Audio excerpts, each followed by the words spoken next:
신약 누가복음 7장 18절에서 23절 말씀까지 함께 보도록 하겠습니다. 요한의 제자들이 이 모든 일을 그에게 알리니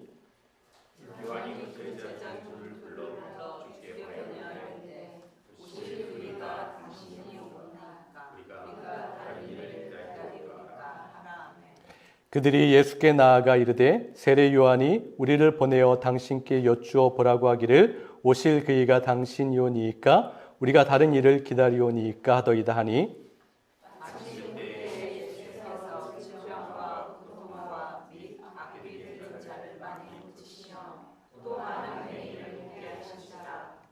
예수께서 대답하여 이르시되 너희가 가서 보고 들은 것을 요한에게 알리되 맹인이 보며 못 걷는 사람이 걸으며 나병 환자가 깨끗함을 받으며 귀먹은 사람이 들으며 죽은 자가 살아나며 가난한 자에게 복음이 전파된다 하라.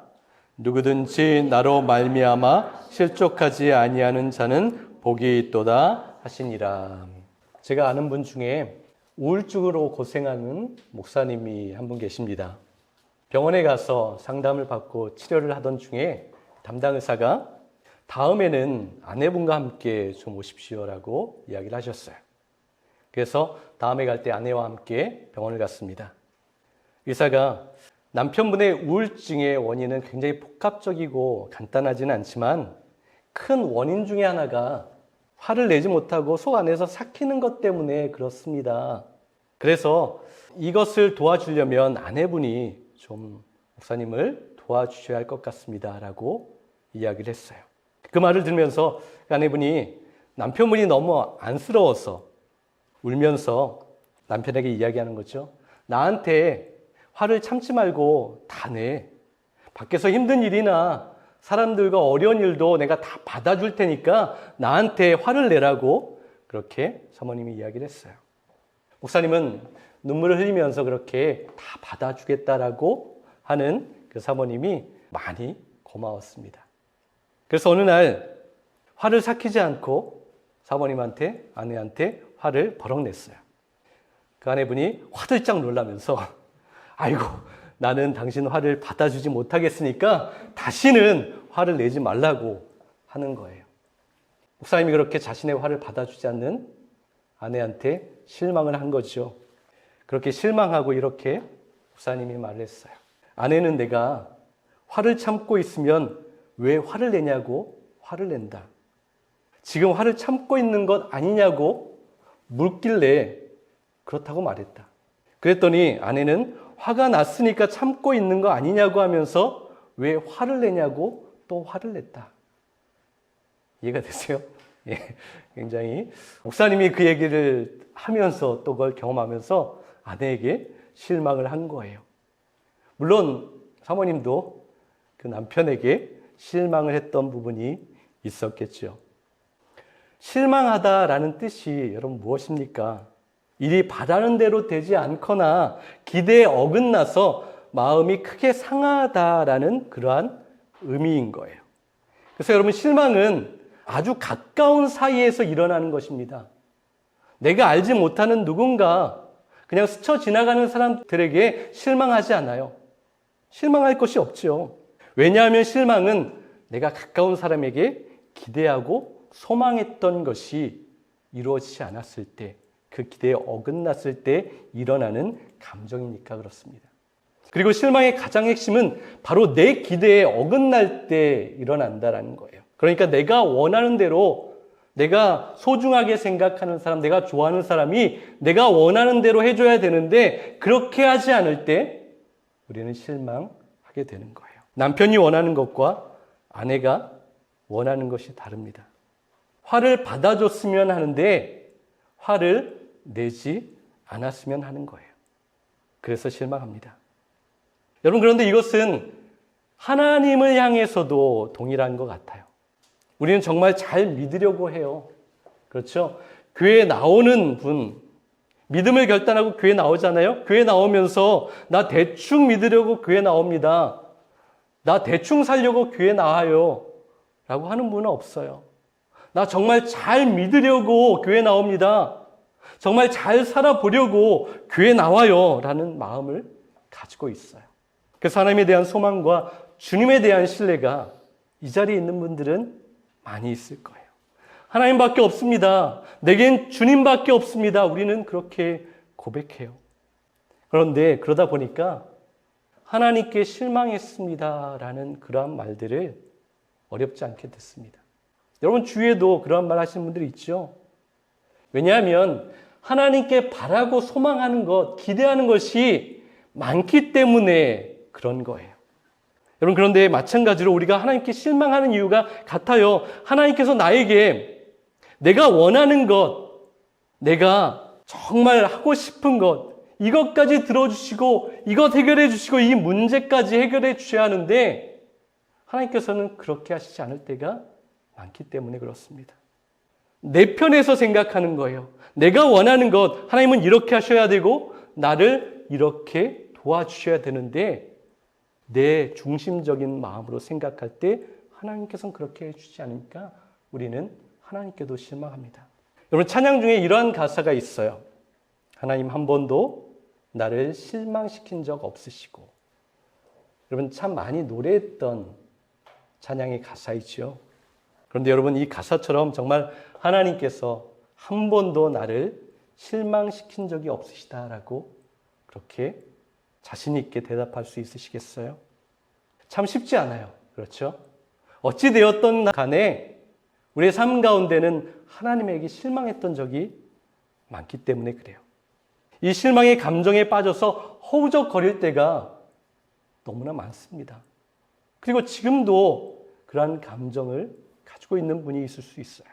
그런데 또 내가 하나님께 실망했다라고 말하면 뭔가 내가 경건하지 않고 삐딱선을 타고 있는 것 같은 그러한 생각 때문에 그것을 솔직히 표현하지도 못해요. 그래서 그런 감정을 삭히고 없는 척하고 아닌 척할 때가 많이 있어요.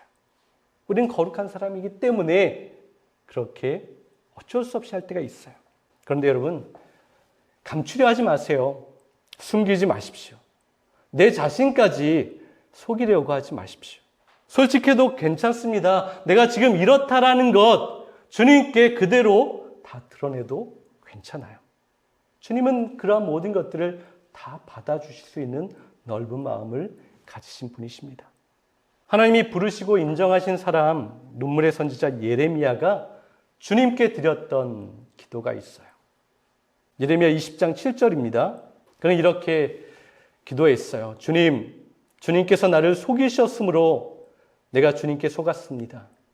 주님께서는 나보다 더 강하셔서 나를 이기셨으므로 내가 조롱거리가 되니 사람들이 날마다 나를 조롱합니다. 예레미야 15장 18절도 보세요. 어찌하여 저의 고통은 그치지 않습니까? 어찌하여 저의 상처는 낫지 않습니까?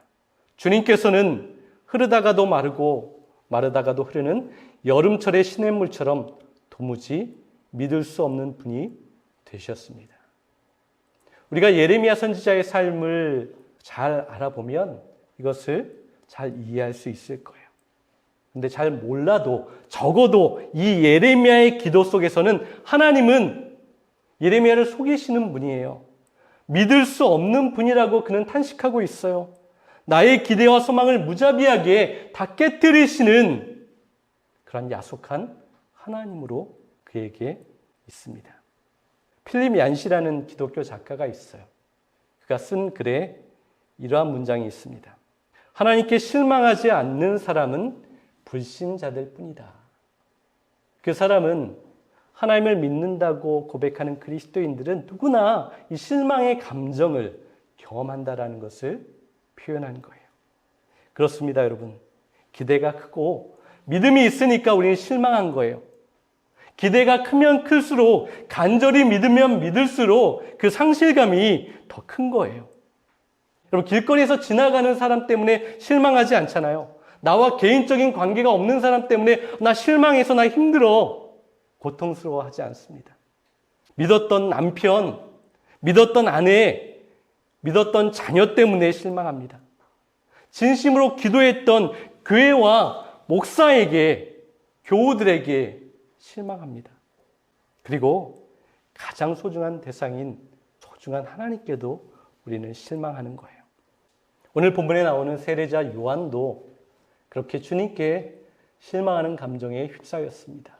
세례자 요한이 예수님을 만났던 요단강가에서 그는 어떻게 고백했습니까? 마태복음 3장 11절을 보세요. 내 뒤에 오시는 분은 나보다 더 능력이 있는 분이시다. 나는 그의 신을 들고 다닐 자격조차 없다. 그는 너희에게 성령과 불로 세례를 주실 것이다. 예수님에 대한 기대와 소망이 세례자 요한에게 가득 찼어요. 그런데 지금 세례자 요한의 환경은 어떻습니까? 지금 그는 감옥에 갇혀 있습니다. 진리를 외치고 정의를 선포하는 것 때문에 억울하게 자유를 잃어버렸어요. 자신이 선포한 대로, 자신이 가르친 대로 살았던 그 강직한 삶의 모습 때문에, 청렴하고 절제한 그 삶의 모습 때문에 미움도 받고 협박도 받고 어려움도 경험했어요. 그러다가 결국 최고 권력자였던 헤롯 왕의 그 잘못을 지적하고 꾸짖었다가 지금 그는 감옥에 갇혀 있습니다.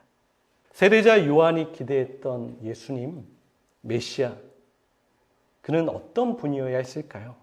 그는 이것을 기대했던 것 같아요. 누가복음 3장 9절을 보세요. 그가 설교하는 중에 선포했던 말이에요. 도끼를 이미 나무 뿌리에 갖다 놓으셨다.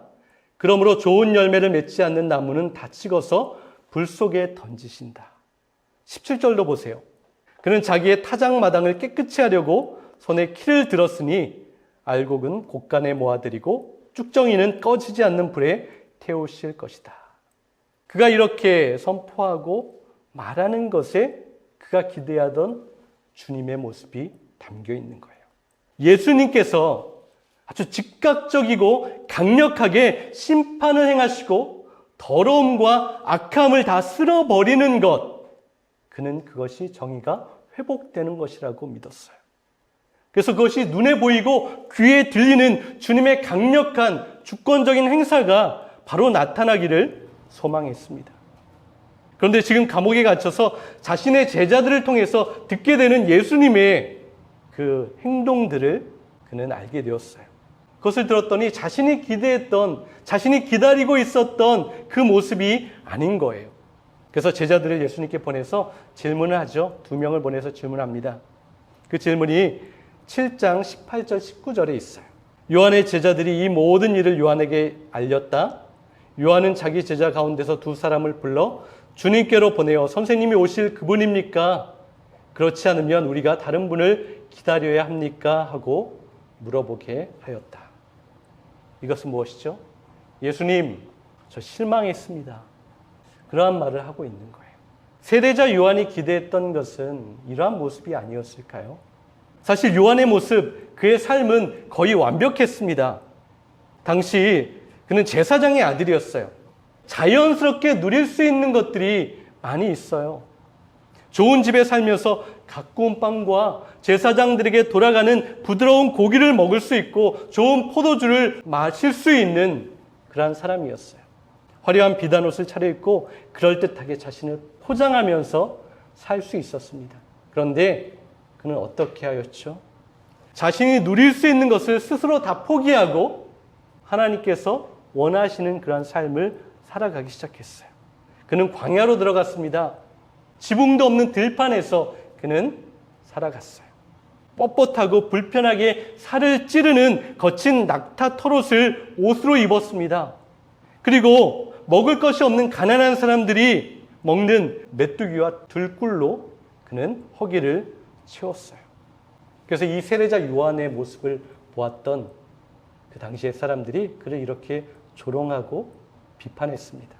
7장 33절을 보세요. 이렇게 사람들이 그를 조롱합니다.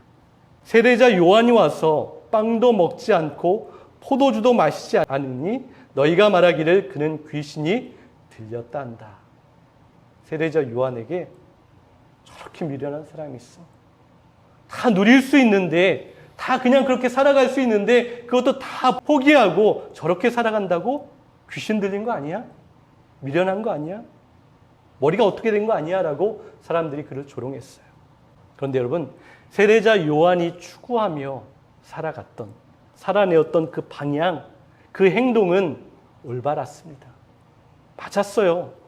그리고 그가 말하는 것과 선포하는 것은 하나님의 정의와 공의가 그 땅 가운데 이루어지는 거였습니다. 다 맞아요. 정답입니다. 그러다 보니까 세례자 요한은 그가 자신이 스스로를 볼 때도 내 행동과 내 생각과 내가 주장하는 것이 다 맞은 거예요. 그래서 내가 기대하는 메시아는, 내가 기대하는 주님은 내가 생각하고 내가 맞다라는 대로 다 행하셔야 되는 것이라고 그는 생각했던 거예요. 죄인들과 악한 사람들, 도덕적으로 윤리적으로 문제가 있는 사람들, 그들에게 심판이 이루어지고 정의와 공의가 눈앞에서 바로 나타나야 하는 거예요. 저 악한 권력자, 모든 흉악하고 부끄러운 범죄를 저지르고 있는 저 헤롯 왕과 그 주변에 기생하고 있는 아첨꾼들, 그 모두를 주님께서 지금 심판하시고 약한 사람들을 압제하고 또한 선한 사람들을 힘들게 하는 그 모든 사람들을 주님께서 지금 다 쓸어버려야 하는데 그것이 이루어지지 않고 그 악한 사람에게 내가 잡혀서 고생하고 있는 것, 그것이 이해가 되지 않는 거예요. 내가 생각하는 메시아는 지금쯤이면 그 모든 정의와 공의를 이루셔야 하는데 그것이 이루어지지 않고 있어요. 지금 당장 그 썩은 나무를 도끼로 치셔서 다 넘어뜨려야 하는데 그것이 마음에 들지 않습니다. 여러분, 우리도 살아가다 보면 이러한 경험을 할 때가 많이 있죠. 하나님이 살아 계시다면 어떻게 저렇게 악하고 흉악하고 못된 사람이 떵떵거리고 잘 살 수 있을까? 범죄를 저질러도 잘 살고 사기를 쳐도 떳떳하고 얼굴에는 근심도 없고 누릴 것 다 누리고 걱정도 없고 천벌은커녕 인생의 복이란 복은 다 누리고 잘 되는 것 같은 것을 볼 때가 있어요. 그것을 보면서 하나님은 안 계신 것 같다. 하나님의 공의와 정의는 작동하지 않는 것 같다라는 그러한 실망을 할 때가 많이 있어요. 그렇죠? 시편 73편 2절에서 5절을 보세요. 나는 확신을 잃고 넘어질 뻔했구나. 믿음을 버리고 미끄러질 뻔했구나. 그것은 내가 거만한 자를 시샘하고 악인들이 누리는 평안을 부러워했기 때문이다. 그들은 죽을 때에도 고통이 없으며 몸은 멀쩡하고 윤기까지 흐른다. 사람들이 흔히들 당하는 그러한 고통이 그들에게는 없으며 사람들이 의뢰당하는 재앙도 그들에게는 아예 가까이 가지 않는다. 예레미야 12장 1절에서 4절도 한번 보세요. 주님, 제가 주님과 변론할 때마다 언제나 주님이 옳으셨습니다. 그러나 내가 주께 공정성 문제를 한 가지 물어보고 싶습니다. 악한 자가 잘 되고 정직하지 못한 자가 성공하는 것은 무슨 이유입니까? 주께서 그들을 심으셨기 때문에 그들이 뿌리를 받고 자라 열매를 맺었습니다. 그런데도 그들은 입술로만 주를 가까이 할 뿐 마음으로는 주를 멀리하고 있습니다. 여호와여, 주께서는 제 속을 환히 들여다보십니다. 제 마음이 주께 있다는 것을 시험하여 보아서 아시지 않습니까? 저것들을 양처럼 끌어다 죽여버리십시오. 갈라내었다가 그날 당장 죽여버리십시오. 언제까지 가뭄 든 이 땅을 내버려 두시겠습니까? 들풀이 다 마르게 내버려 두시겠습니까? 이 땅에 사는 사람의 잘못으로 짐승이나 새가 죽어 없어져서야 되겠습니까? 어떤 일을 하여도 주께서 보지 못하신다고 저들은 떠들어대고 있습니다. 그럼 많은 믿음의 사람들은 우리와 동일한 고민을 가지고 그렇게 살았어요. 이 사람들의 고민처럼 우리도 때로 흔들릴 때가 있어요. 미끄러져서 우리의 신앙이, 우리의 믿음이 넘어질 것 같은 때가 분명히 있습니다. 해결되지 않아서 그 답답함이 우리의 마음에 쌓여가는 거예요. 예레미야처럼 당장 이 약한 자들을 심판해달라고, 그들을 없애달라고 하고 싶은 마음이 우리에게 있어요. 그렇게 주님을 재촉합니다. 뭐라도 좀 해보세요. 그렇게 주님을 몰아붙이는 거예요. 세례자 요한도 그런 마음이었을까요? 주님이 메시아 맞습니까? 주님이 메시아라면 지금 헤롯의 목을 당장 치십시오. 그들을 도끼로 잘라내십시오. 그 악하고 부끄러움도 모르는 사람들을 어찌 그냥 내버려 두십니까? 답을 해보십시오. 라고 그렇게 말하고 있어요. 그때 주님께서 이렇게 말씀하십니다. 그런데 그 질문에 대한 시원한 답은 아닌 것 같아요. 본문 7장 23절이죠. 누구든지 나로 말미암아 실족하지 아니하는 자는 복이 있도다. 다른 번역에 이렇게 말하고 있어요. 나에게 걸려 넘어지지 않는 사람은 복이 있다. 나를 의심하지 않는 사람이 행복하다. 마치 주님께서 우리의 장애물처럼 그렇게 표현되고 있어요. 우리의 장애물이 될 수는 없지만 주님께서 하시는 것 때문에 우리가 그렇게 마음이 흔들리고 실족할 수 있지만 그렇지 않은 것이 우리에게 복이 있고 행복하다라고 좀 이해되지 않는 말씀을 하고 있는 거예요. 여러분, 우리 인생의 모든 순간마다, 모든 걸음마다 주님의 손길이 안 미친 것이 없습니다. 여러분 다 이거 고백하시죠? 하나님의 인도하심과 이끄심이 없었던 적이 없어요. 언제나 함께 하셨습니다. 개인적인 차원뿐만 아니라 우리의 가정도, 우리 교회도, 우리나라도, 이 세상의 모든 곳곳 작고 큰 일에도 하나님의 섭리하심과 하나님의 간섭이 있었습니다. 우리는 그 가운데 일어나는 수많은 일들을 보면서 지금도 일어나는 일들이 많이 있죠. 그 이해되지 않는 사건들, 그 일들, 해결되지 않는 마음의 답답함, 그것을 보면서 우리는 또 실망합니다. 또 탄식하고 믿음이 흔들리는 경험을 우리는 하고 있어요. 주님, 나에게 일어나는 이 일은 왜 그렇습니까? 우리 가정에 생기는 이 문제는 왜 그렇습니까? 우리 교회 안에 있는 이 어려움은 왜 그렇습니까? 우리나라와 사회 속에 일어난 이러한 불합리한 것들은 다 무엇입니까? 그런 답답함이 있어요. 그때 주님께서 우리에게도 말씀하십니다. 나에게 걸려 넘어지지 않는 사람이 복이 있다. 나를 의심하지 않는 사람이 행복한 사람이다 라고 말씀하세요. 여러분, 내가 생각했던 대로 이루어지지 않아도 실망하지 마시기 바랍니다. 내가 옳다고 여기는 대로 이루어지지 않아도 낙심하지 마시길 바랍니다. 여러분, 내가 다 맞지 않아요. 그렇죠? 내가 정답이 아닙니다. 우리는 모든 것을 다 알 수 없어요. 우리가 앞의 일을 알 수 있습니까? 내일 일을 알 수 있어요? 우리는 단 1시간 뒤의 일도 알지 못합니다. 우리는 우리가 모든 것을 다 아는 지혜로운 사람인 것 같지만 우리는 그 모든 것, 하나님의 그 신비, 하나님의 계획을 다 알 수가 없어요. 우리는 하나님도, 우리 주님도 이렇게 해주셔야 한다라고 정해놓습니다. 하나님, 이렇게 해주셔야 합니다. 이것이 정의입니다. 이것이 공의예요. 주님, 이렇게 이루어 주셔야 하는 거예요. 그렇게 우리는 고집을 피워요. 그리고 그렇게 하지 않을 때, 하나님, 이렇게 해주지도 않는데 나 안 할래요. 나 실망했습니다. 나 상처 입었어요. 나 힘들어요. 그렇게 하면서 포기해버릴 때가 참으로 많이 있어요. 22절을 보세요. 예수께서는 요한의 제자들에게 이렇게 대답하셨다. 너희가 보고 들은 대로 요한에게 가서 알려라. 소경이 보게 되고 절름발이가 제대로 걸으며 나병 환자가 깨끗해지고 귀머거리가 들으며 죽은 사람이 살아나고 가난한 사람이 복음을 듣는다.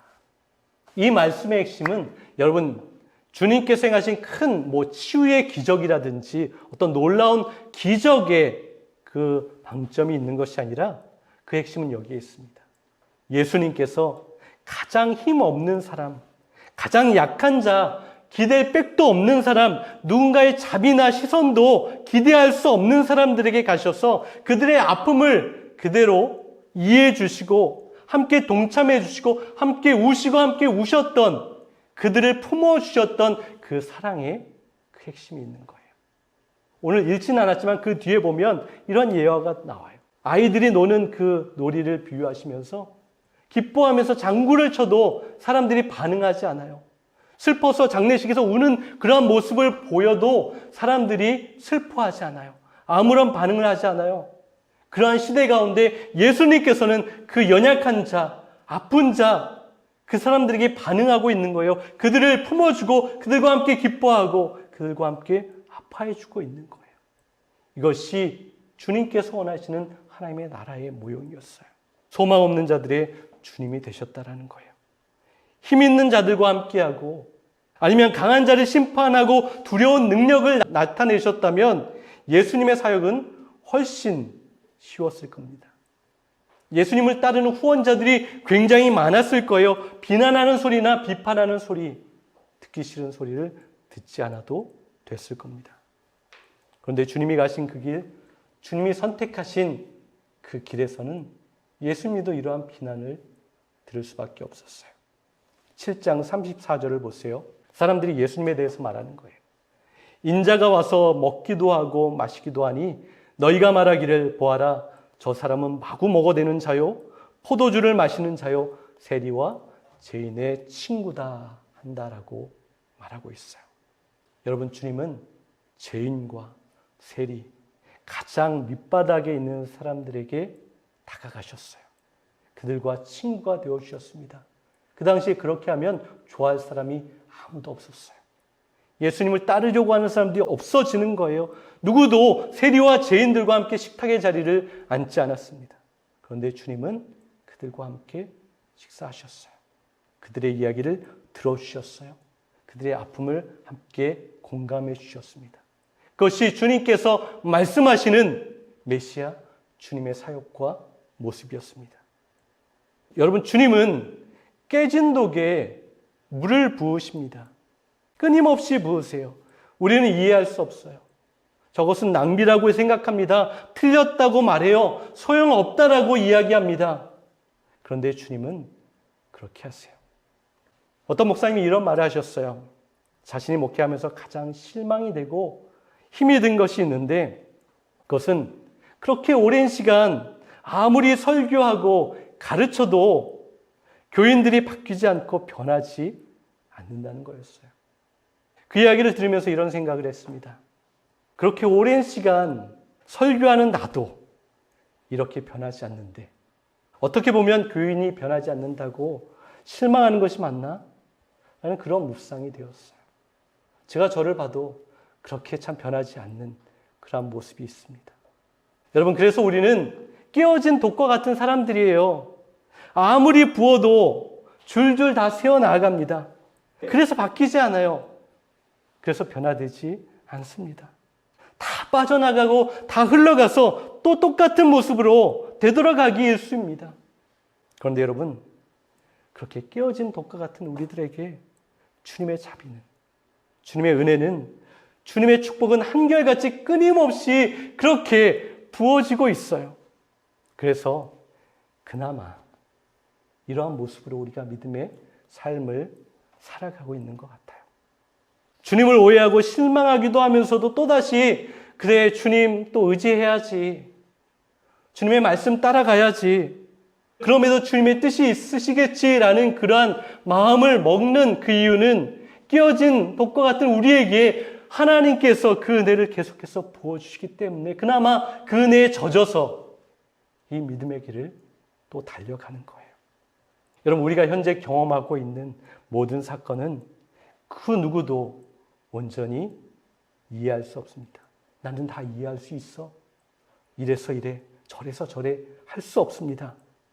이해되지 않는 사건이 있을 때 그것이 환경 때문이든 사람 때문이든 분명한 사실이 있습니다. 그것은, 그 모든 것은 우리 삶 속에 찾아오기 전에 하나님의 주권적인 손길을 거쳐서 우리에게 일어나고 찾아왔다는 거예요. 이해되지 않아도, 실망해도, 괴로워도, 힘이 들어도 선하신 하나님의 주권적인 손길이 있었다는 것을 우리는 믿을 수 있습니다. 그래서 주님께 걸려서 넘어지지 마십시오. 주님께서 하시는 일들을 의심하지 마십시오. 그래야 복이 있는 자고 행복한 인생이라고 말씀하십니다. 여러분, 믿음은 내가 모든 것을 이해하는 것이 아니라 모든 것을 아시고 인도하시는 하나님을 끝까지 그저 붙드는 거예요. 주님 편에 서는 것입니다. 이해가 되지 않아도 그래, 주님께서 경영하시고 계획하신 것이 더 옳고 선하실 거야 라고 나의 마음을 꺾고 주님께로 나아가는 것, 그것이 믿음입니다. 프레드릭 밀러라는 선교사님이 있어요. 1800년대 말에 한국에 와서 선교를 하셨던 분이십니다. 그분이 선교지에 와서 태어난 아들이 8개월 만에 죽었어요. 3년 후에 둘째 아들을 낳았는데 태어난 지 하루 만에 죽었습니다. 두 아들을 잃은 슬픔과 병을 얻어 몸이 약해진 그 아내는 또 얼마 후에 죽게 되었어요. 누군가 그 선교사님에게 이렇게 물어봤어요. 당신이 전하는 예수가 누구이기에 당신을 이토록 힘들게 합니까? 라는 그러한 질문을 했을 때 그때 이 선교사님은 한 찬송가의 가사를 번역해서 그 찬송을 고백으로 그 답을 했습니다. 그 찬송가는 예수님은 누구신가? 라는 곡이에요. 예수님은 누구신가? 우는 자의 위로와 없는 자의 풍성이며 천한 자의 높음과 잡힌 자의 노임되고 우리 기쁨 대신에 예수님은 누구신가? 약한 자의 강함과 눈먼 자의 빛이시며 병든 자의 고침과 죽은 자의 부활되고 우리 생명 되시네 라는 고백을 하였어요. 사랑하는 여러분, 저와 여러분의 예수님은 어떤 분이십니까? 여러분 예수님을 어떻게 고백하세요? 혹시 주님 때문에 실망하십니까? 주님 때문에 흔들리고 발이 미끄러지십니까? 넘어지십니까? 여러분 실망하지 마세요. 주님 때문에 걸려서 넘어지지 마십시오. 흔들려도 다시 한번 그 길을 찾으십시오. 그 길로 돌아오십시오. 우리에게 맡겨진 그 믿음의 길을 아프고 힘들어도 한 번 더 걸어내십시오. 주님의 선하심을 끝까지 믿으십시오. 그렇게 씨름하며 애쓰며 아파도 그렇게 걷는 길이 주님께서 인정하는 길입니다. 십자가의 길인 거예요. 우리 믿는 자들의 길입니다. 한 주간 주님께 실망하지 않고 주님을 믿고 선하심을 의지하며 한 주간을 잘 살아내는 저와 여러분 될 수 있기를 간절히 소망합니다.